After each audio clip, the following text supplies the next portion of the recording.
तो प्यारे बच्चों, आज हम अपने रीनीट वाले बच्चों के लिए हाइड्रोकार्बन का पार्ट 1 लेके आए हैं। ठीक है, और मोस्ट एक्सपेक्टेड क्वेश्चंस जो भाई साहब रीनीट में हाइड्रोकार्बन से आने वाले हैं, उसमें से मैंने 10 क्वेश्चन सेलेक्ट करे हैं, जिसमें से कुछ मेरे एल्केन के हैं और कुछ मेरे पास एल्कीन के हैं। ये मेरे पास पार्ट 1 है हाइड्रोकार्बन का। ठीक है बेटा, जो पार्ट 2 होगा उसमें एल्काइन और एरोमेटिक हाइड्रोकार्बन भी हम लोग देखेंगे। ठीक है ना, तो हम लोग स्टार्ट करते हैं। जो मोस्ट एक्सपेक्टेड क्वेश्चन है, देखो भाई लेवल थोड़ा सा टफ आएगा एग्जाम का, इस बात का ध्यान रखना। लेवल टफ क्यों आएगा? क्योंकि वो सीधी सी बात है, वो ऐसे क्वेश्चन रखने की कोशिश करेगा जिसे बच्चा देर से सॉल्व कर पाए, है ना। मतलब कुल मिला के लेवल तो टफ होने वाला है। तो हम लोग स्टार्ट करते हैं। मेरे पास फर्स्ट क्वेश्चन भाई साहब स्टेटमेंट वाला है। ठीक है, स्टेटमेंट वाले में केवल आपका जो ऑप्शन आता है पता होगा, बताना होगा कि पहला सही है कि दूसरा सही है कि दोनों सही है कि दोनों गलत है। ठीक है ना, चलो भाई स्टेटमेंट फर्स्ट पढ़ लेते हैं। लिखा है नियोपेंटेन। और एक बात का और ध्यान रखें, आपने अपने नीट के पीवाईक्यू तो लगा लिए होंगे, तो मैं जो ये पीवाईक्यू लेके आया हूँ मोस्टली जेई मेंस वाले हैं ना, तो जेई मेंस की तरफ भी थोड़ा सा रुक कर लें।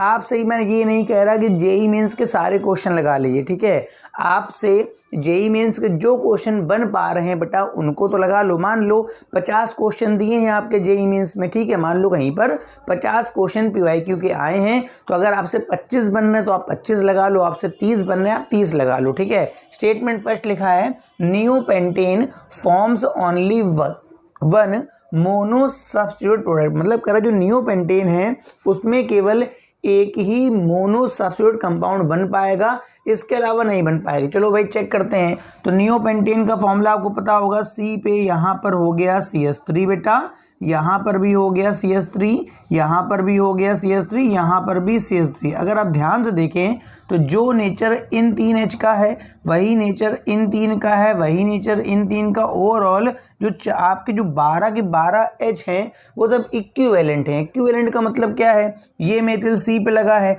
ओवरऑल चारों मेथिल एक ही C पे लगे हैं। अगर आप इस H के बदले Cl लगाएंगे या इस H के बदले लगाएंगे या इस H के बदले या इस H के बदले, तो भाई साहब जो कंपाउंड बनेगा वो एक ही टाइप का बनेगा, अलग अलग कंपाउंड नहीं बनेगा। जैसे मान लो अगर मैं नॉर्मल पेंटेन लेता ऐसे 1 2 3 4 5, तो यहाँ लगाता तो 1 क्लोरो, यहाँ लगाता तो 2 क्लोरो, डिफरेंट बनते, मगर यहाँ पर भाई एक ही बनेगा। स्टेटमेंट फर्स्ट सही लिखा हुआ है।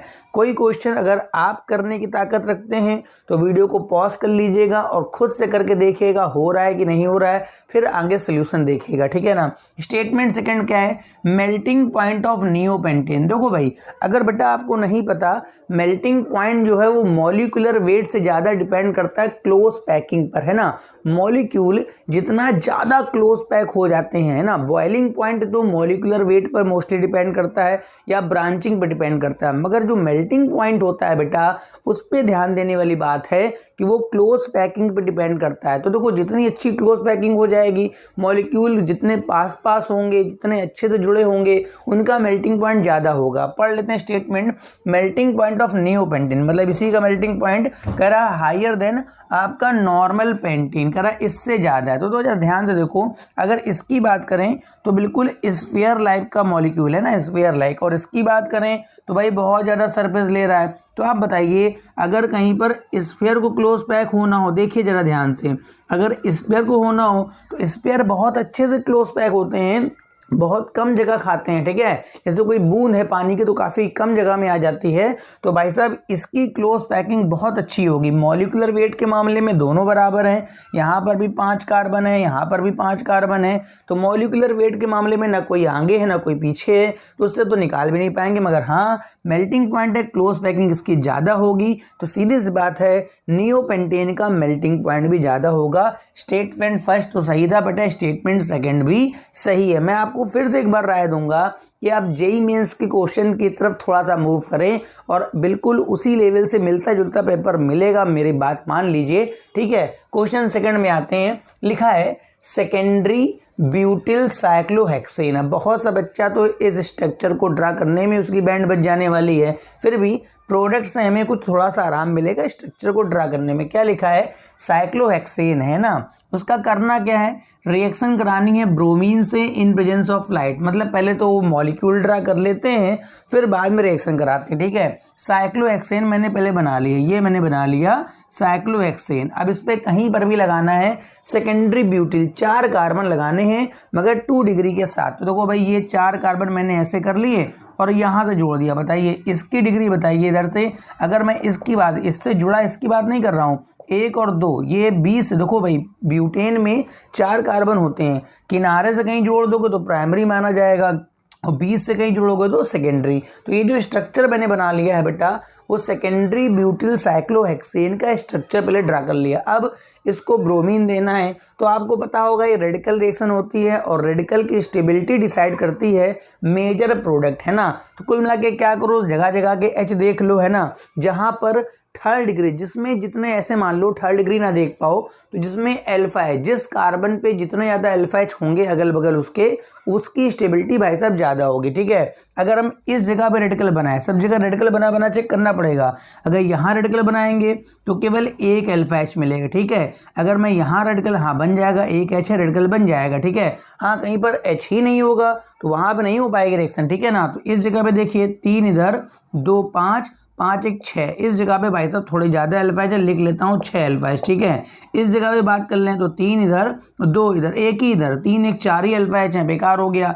इस जगह की बात करें तो केवल 2 अल्फा एच, मतलब ये थोड़ा दावेदार अच्छा दिख रहा है। और ज़रा नीचे आ जाओ, इस कार्बन की बात करें, अगर मैं यहाँ रेडिकल बनाऊंगा तो 1 अल्फा एच यहाँ और 2 2 4 5 अल्फा एच यहाँ पर मिलेंगे, 5 अल्फा एच यहाँ मिलेंगे। और कहीं भी आगे जाओगे कहीं 4 कहीं 3 ऐसे देखेंगे, जैसे यहाँ देखोगे तो 2 2 4 अल्फा एच। कुल मिला के सबसे ज़्यादा अल्फा एच कहाँ बन रहे हैं, क्योंकि अल्फा एच ज़्यादा होंगे वहाँ रेडिकल का हाइपर कॉन्जुगेशन से स्टेबलाइजेशन ज़्यादा होगा, वहीं पर आपको ब्रोमीन लटका देना है। फिलहाल इस जगह का एच हटा के आप ब्रोमीन इस जगह लटकाएंगे तो मेरे पास मेजर कंपाउंड बनेगा। अपने ऑप्शन को चेक कर लेते हैं, हमारा ऑप्शन नंबर जो बी है भाई साहब वो सही है, ठीक है। बात समझ में आ रही है तो स्क्रीनशॉट ले लीजिए फटाफट। पहले को जब क्वेश्चन सामने आया करे आपके तो पहले भाई साहब खुद से कोशिश किया करो कि हो जाए, जब ना लग पाए तो फिर सोल्यूशन आप वीडियो पॉज कर लो यार, सीधी सी बात है, वीडियो पॉज कर लीजिए आप, उसके बाद आप आगे बढ़िए, ठीक है ना। बनाइए उसका स्क्रीनशॉट लीजिए फटाक से। बेटा मेरे पास ये 3rd क्वेश्चन आ गया है जो कि आपके टॉपिक कन्फर्मेशन से है, और मैं बता दूं आप कन्फर्मेशन में एथेन, प्रोपेन और ब्यूटेन, ठीक है। साइक्लोहेक्सेन के कन्फर्मेशन मत पढ़ के जाना क्योंकि वो आपके सिलेबस में नहीं है, मगर भाई साहब एथेन, प्रोपेन और ब्यूटेन का भाई साहब जरूर पढ़ लेना, वो बहुत इंपॉर्टेंट, ठीक है। पूछ रहा है कि which of the following is the most stable, ठीक है। तो देखो पहला वाला तो मेरे पास इक्लिप्स्ड फॉर्म है ना, आपको पता होगा जहाँ पर बॉन्ड के पीछे बॉन्ड होता है बेटा उसको हम लोग क्या बोलते हैं, इक्लिप्स्ड, है ना। उसको क्या बोलते हैं बेटा, इक्लिप्स्ड बोलते हैं, बात समझ रहे हैं। और उसकी स्टेबिलिटी फिलहाल स्टैगर्ड, जिसमें 60 का एंगल होता है वो स्टैगर्ड। तो इक्लिप्स्ड वाले तो पहले हटा दो, है ना। देखो पहला तो मैं हटा देता हूँ क्योंकि पहला वाला मेरा इक्लिप्स्ड है, ठीक है। मैं डी वाले को भी हटा देता हूँ क्योंकि बॉन्ड के पीछे बॉन्ड है। अब बचा बी और सी। तो आपने अगर ब्यूटेन का कन्फर्मेशन नहीं पढ़ा है तो अपने क्वेश्चन का नुकसान कराने के लिए आप जा रहे हैं, ठीक है ना। देखो जहाँ पर मेथिल के बगल में मेथिल होता है उसको हम गाउचे फॉर्म बोलते हैं, और फिलहाल ये दोनों काफ़ी अगल बगल हैं और बल्कि भी हैं तो इनमें रिपल्सन होगा, और रिपल्सन होने से स्टेबिलिटी क्या होती है बेटा, कम हो जाती है। और अगर इन दोनों मेथिल की बात करें इसको तो बोलते हैं गाउचे फॉर्म, मगर भाई साहब ये वाला जो फॉर्म होता है उसको बोलते हैं एंटी फॉर्म, ठीक है। और एंटी फॉर्म में आप देख सकते हैं दोनों बड़े बड़े ग्रुप जिनमें रिपल्सन था उनको बेटा दूर कर दिया गया है। उनको दूर करने से बेटा सिस्टम की स्टेबिलिटी क्या हो जाएगी, बढ़ जाएगी। तो ब्यूटेन वाला बिल्कुल दिमाग में बैठा लो कि एंटी फॉर्म इसका मोर स्टेबल होता है। और आगे देख लेते हैं क्वेश्चन नंबर 4 क्या है, the reaction which can not be applied for the preparation of alkene, ठीक है। करंट में से कौन सी रिएक्शन ऐसी है जो एल्कीन के प्रिपरेशन के लिए नहीं है ना, मतलब जिसमें एल्कीन नहीं बन सकता है, ठीक है। देखो भाई आपने अगर एल्कोहलिक क्लीवेज का फंक्शन नहीं पता है एल्काइल हैलाइड पे, तो मैं बता दूं अगर कभी भी आपको RX दे रखा है और अगर उसने एल्कोहलिक क्लीवेज दे दिया भाई साहब एल्कीन ही बनेगा। क्या बनेगा, एल्कीन। तो पहले से बन जाएगा। हमको वो ढूंढना है जिससे बेटा एल्कीन नहीं बनेगा, मिल जाएगा शुरुआत में तो काम खत्म, क्योंकि आप में तो एक ही ऑप्शन सही आता है, ठीक है। अब देखो सेकंड वाले में सेकेंडरी हैलाइड दे रखा है और भाई साहब एक्वस क्लीवेज दे रखा है। एक्वस का मतलब है पोलर प्रोटिक सॉल्वेंट हो गया, और ये जो सेकेंडरी है ऊपर से पोलर प्रोटिक सॉल्वेंट है, तो भाई साहब ये SN1 को प्रेफर कर देगा। क्या प्रेफर कर देगा? SN1, ठीक है। और जब SN1 होगा तो इस Cl के बदले बेटा OH लग जाएगा, एल्कोहल हाथ लगेगा मगर एल्कीन हाथ नहीं लगेगा। तो यही हमारे पास सही ऑप्शन है, B option is the correct. इसमें आपका एल्कीन नहीं बनेगा। अगर बात समझ में आ रही होगी, ठीक है। एल्कोहलिक QH लिखा होगा, हमेशा मोस्टली एल्कीन प्रेफर होगा, मगर एक्वस होगा तो मोस्ट ऑफ द केसेस में, हाँ, अगर एक्वस वाले में, ठीक है, वो एक्वस के साथ अगर आप देंगे तो मोस्टली वो एल्कोहल बनाता है। और ये SN का एग्जाम्पल हो, चाहे वो SN1 से जाए चाहे वो SN2 से जाए। फटाफट इसको बनाइए, फिर आगे बढ़ते हैं हम लोग। इसका स्क्रीनशॉट लीजिए आप। अब देखिए क्वेश्चन नंबर 5 में मैंने क्या करा है, ऑप्शन नहीं लिखे हैं क्योंकि वहाँ पर आपको ऑप्शन दिए होंगे, यहाँ पे मेरे पास जगह कम है। तो यहाँ पर आपके देखिए साइक्लोहेक्सीन दे रखा है और उस पर क्लोरीन की रिएक्शन कराई गई है, एक बार इन प्रेजेंस ऑफ सनलाइट और एक बार in presence of CCl4 solvent. तो अगर आपको नहीं पता अगर सनलाइट में क्या होता है, तो सनलाइट में ध्यान रखना एलाइलिक सब्स्टिट्यूशन होता है। मतलब जो भी एलाइलिक पोजीशन, सर ये क्या होता है भाई, डबल के बाद जो अगला कार्बन होता है उसको हम बोलते हैं एलाइलिक, वहाँ का H हटता है। और अगर आप सिंपल एल्कीन को क्लोरीन दोगे CCl4 सॉल्वेंट में ना, वो डायरेक्ट जाके एंटी एडिशन से ऐड हो जाएगा, 2 Cl डबल पे जुड़ जाएंगे और डबल के बदले सिंगल। मतलब देखो इसमें पहले एलाइलिक ढूंढ लो, ये कार्बन विनाइलिक है, ये कार्बन विनाइलिक है, मगर ये 2 कार्बन एलाइलिक हैं। मतलब कुल मिला के जो A होगा वहाँ पर H के बदले Cl, एलाइलिक। मतलब यहाँ पर भी आपको Cl लगाना है, ये एलाइलिक था, और यहाँ पर भी आपको Cl लगाना है। ये एलाइलिक सब्स्टिट्यूशन होता है, लाइट में हो रहा है, फ्री रेडिकल मैकेनिज्म के थ्रू होगा, ठीक है। अब इसमें आ जाओ,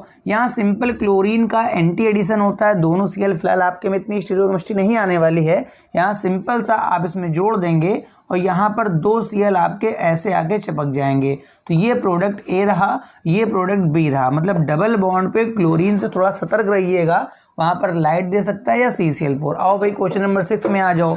लिखा है which of the following shows geometrical isomerism, ठीक है। आपके पास 4 ऑप्शन हैं और पूछ रहा है बता दो इसमें से ज्योमेट्रिकल आइसोमेरिज्म कौन शो करेगा, ठीक है ना।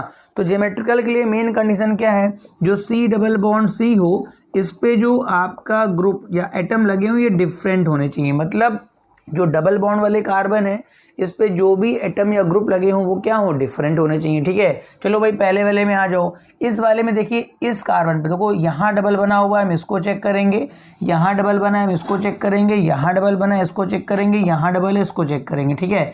अब बताइए इस कार्बन पे HOBr, चलो ये तो डिफरेंट हो गए, मगर इसके आगे बढ़िए, इधर देखिए ये CH2 मिला, इधर देखिए CH2 मिला, सेम है।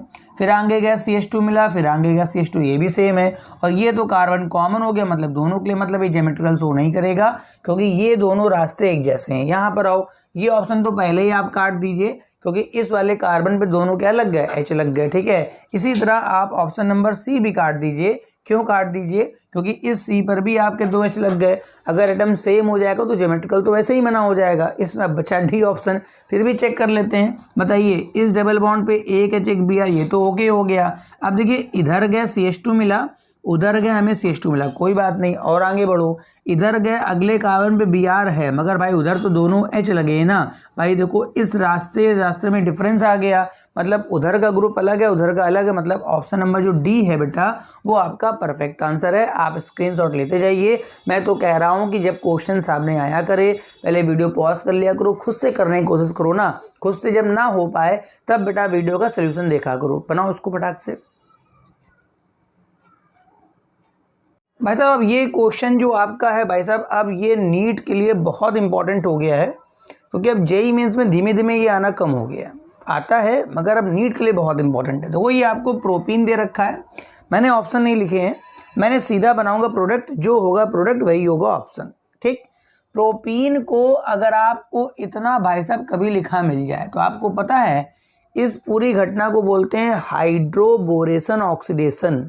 और इस पूरे प्रोसेस में प्रोपीन पर बेटा वाटर का मॉलिक्यूल ऐड होता है। किसका ऐड होता है, वाटर का, और एंटी मार्कोनिकॉफ रूल से ऐड होता है। मतलब पानी जुड़ेगा मगर एंटी मार्कोनिकॉफ रूल, मतलब निगेटिव पार्ट वहाँ जहाँ पे H ज़्यादा, ठीक है। तो इसमें पहले वाटर जोड़ देते हैं, जब इतना प्रोसेस कर लेंगे आप तो वाटर जुड़ेगा, तो फाइनली बनेगा पहले मेरे पास CH3, सिंगल बॉन्ड यहाँ पर CH2H यहाँ जोड़ दिया, सिंगल बॉन्ड CH2 और ये मेरे पास OH हो गया। देखिए मैंने प्रोपीन पर वाटर को जोड़ दिया मगर एंटी मार्कोनिकॉफ रूल से। अब अगर आपने PCC का फंक्शन नहीं पढ़ा है तो भाई नीट के लिए आप बहुत गलत बात करके जा रहे हैं। PCC आपको पढ़ के जाना चाहिए। ये बेटा प्राइमरी अल्कोहल को बस एल्डिहाइड तक ऑक्सीडाइज करता है, मतलब ये जो है केवल एल्डिहाइड बनेगा। मतलब क्या बनेगा, देखिए CH3 ऐसे रहेगा, CH2 और C डबल बॉन्ड O पे यहाँ पर H। अब आगे आपको ग्रिग्नॉल देना है तो ग्रिग्नॉल के साथ पता ही है आपके रिएक्शन एल्कोहल की तरफ प्रोसीड करेंगे, ठीक है। तो ये माइनस होता है, ये डबल प्लस माइनस, ये न्यूक्लियोफाइल है यहाँ पे अटैक करेगा, ये ऊपर फाइनली इस जगह पे OH हो जाएगा आफ्टर हाइड्रोलिसिस। क्या बनेगा देखिए मैं बनाता हूँ, CH3 CH2, इस वाले CH पे यहाँ पर हो जाएगा OH और ये मेरे पास हो जाएगा CH3। तो ब्यूटन 2 ऑल इसका भाई साहब फाइनल आंसर होगा, ठीक है। ये क्वेश्चन बहुत बढ़िया है। लिखा है हमारे पास 3 रिएक्शनें दे रखी हैं, ठीक है। पहले में A बनेगा, बाद में B, बाद में C। कह रहा है जो ABC बने हैं उनके बॉइलिंग पॉइंट का बढ़ता क्रम लिख दीजिए। मतलब पहले तो ABC बनाने हैं आपको, ठीक है, उसके बाद उनके बॉइलिंग पॉइंट का इंक्रीजिंग ऑर्डर लिखना है, ठीक है ना। तो भाई साहब यहाँ देखिए आपके पास 1 2 3 4 ब्यूटीन है, HBr का एडिशन है मगर परऑक्साइड के साथ। आपको पता है अगर एल्कीन पर HBr परऑक्साइड के साथ देता है तो एंटी मार्कोनिकॉफ रूल होता है, निगेटिव पार्ट वहाँ जहाँ पे H ज़्यादा। फिलहाल Br किनारे लटक जाएगा, Br किनारे 4 कार्बन ऐसे रह जाएंगे, ठीक है, ये बनेगा, ठीक है। यहाँ पर परऑक्साइड नहीं लिखा है मतलब यहाँ मार्कोनिकॉफ रूल लगाऊंगा, निगेटिव पार्ट वहाँ जहाँ पे H कम, यहाँ पे H है ही नहीं तो फाइनल ये बनेगा और यहाँ पर भी मिथाइल हो जाएगा और इस जगह पे Br। देखिए ब्रांचिंग है, ठीक है। यहाँ पर आ जाओ, चाहे यहाँ जोड़ लो चाहे यहाँ जोड़ लो, कोई फर्क नहीं पड़ता। तो ये मेरे पास हो गया CH3, उसके बाद यहाँ मैंने H जोड़ लिया तो ये बेटा हो गया CH2, फिर उसके बाद CH पे मेरे पास हो गया Br और यहाँ पर हो गया CH3। अब आप देख लीजिए आपने कहीं ना कहीं हेलो एल्केन्स पढ़ते समय ब्रांचिंग का बॉइलिंग पॉइंट पे इफेक्ट बताया गया होगा। जो जितना स्ट्रेट स्ट्रक्चर होता है उतना ज़्यादा सरफेस गिरेगा, बॉइलिंग पॉइंट ज़्यादा होगा। सबसे ज़्यादा बॉइलिंग पॉइंट बेटा A का है, किसका है, A का, बहुत बड़ा सरफेस गिर रहा है, ठीक है। उसके बाद B का है क्योंकि तो वो ब्रोमीन बीच में आ गया है ना। उसके बाद B का, और भाई साहब जो C है वो तो बिल्कुल कहीं ना कहीं ब्रांचिंग इतनी बढ़ गई है कि स्फेरिकल मॉलिक्यूल हो गया है, सबसे कम बॉइलिंग पॉइंट C का। तो ये बॉइलिंग पॉइंट का इंक्रीजिंग ऑर्डर होगा। इस तरह के क्वेश्चंस भी आपको पढ़ के जाने की प्रैक्टिस है क्योंकि वो यहीं सबसे क्वेश्चन उठाएगा। अब की रीनीट के लिए वो बेटा यहीं सबसे क्वेश्चन उठाने वाला है, इसको नोट कर लीजिए। फिर आखिरी के 2 क्वेश्चन और पढ़ते हैं, फिर हम लोग कल पढ़ेंगे हाइड्रोकार्बन का जो नेक्स्ट पार्ट है, एल्काइन और आपका एरोमेटिक हाइड्रोकार्बन के भी 10 क्वेश्चन देखेंगे। इसका स्क्रीनशॉट लीजिए आप फटाक से। अब भाई साहब ये लास्ट के 2 क्वेश्चन हैं और देखो इसमें तो भाई साहब लगने वाला है मार्कोनिकॉफ रूल, मगर जो बच्चे मार्कोनिकॉफ को बेटा डायरेक्ट रट के जाते हैं उनके लिए बहुत दिक्कत है क्योंकि वो कहते हैं सर निगेटिव पार्ट वहाँ जोड़ दिए जहाँ पे H कम है। देखिए यहाँ पर आप देखिए HBr को जोड़ना है, यहाँ पर भी एक H है, यहाँ पर भी एक H है। तो मैं बता दूं मार्कोनिकॉफ की जो मैकेनिज्म होती है उसमें बनता है मोर स्टेबल कार्बोकैटायन, ठीक है। तो आप क्या करेंगे, यहाँ पर प्लस बना के देख लो और एक बार यहाँ प्लस बना के देख लो। बताइए यहाँ अगर प्लस बनेगा तो इधर से बेंजाइलिक कार्बोकैटायन और यहाँ से केवल अल्फा H की स्टेबिलिटी मिलेगी। तो आपको पता होगा बेंजाइलिक वाला ज़्यादा स्टेबल होता है, बेंजाइलिक का मतलब बेंजीन के जस्ट बगल वाला। तो निगेटिव पार्ट वहाँ जुड़ेगा जहाँ पर मोर स्टेबल, तो Br आप यहाँ जोड़ेंगे। तो फाइनली आंसर वो बच्चे इसमें फंस जाएंगे जो केवल सीधे मार्कोनिकॉफ रूल रट के चले जाते हैं कि निगेटिव पार्ट वहाँ जहाँ पे H कम। अब यहाँ पर एल्कीन पर आप KMnO4 के सारे एक्शन जरूर देख लीजिएगा, मगर मैंने एल्कलाइन KMnO4 साथ हीट कर रखा है, ठीक है। देखो अगर डाइल्यूट KMnO4 है तो अलग फंक्शन होता है, एसिडिक KMnO4 और एल्कलाइन KMnO4 का एक ही फंक्शन है। वो क्या करता है, 20 से यहाँ क्लीव कर देगा, 20 से यहाँ क्लीव कर देगा, इस वाले कार्बन को भी एसिड बना देगा और इस वाले कार्बन को भी एसिड बना देगा, ठीक है। पहले बनाएगा एल्डिहाइड बाद में एसिड, फाइनली क्या बनेगा देखिए यहाँ से बनेगा CH3COOH और उधर से भी बेटा वही बनने वाला है CH3COOH। मतलब कुल मिला के आपको एक बात और बता दूं, कि ओजोनोलिसिस भी आपको देख के जानी है और केमनोफोर का फंक्शन भी देख के जाना है। यो मैंने केमनोफोर वाला तो रिवाइज कराया थोड़ा सा, मगर आपको अपनी तरफ से ओजोनोलिसिस भी देख के जानी है। तो ये आज का लेक्चर था जिसमें हम लोगों ने कुछ मोस्ट एक्सपेक्टेड इंपॉर्टेंट क्वेश्चंस पढ़े एल्केन और एल्काइन के। जो नेक्स्ट लेक्चर होगा उसमें एल्काइन और एरोमेटिक कंपाउंड्स के 10 क्वेश्चन होंगे। इस तरह से अगर आप क्वेश्चन प्रैक्टिस करेंगे ना तो कहीं ना कहीं वहाँ क्वेश्चंस को क्रैक कर पाएंगे। Thank you for watching.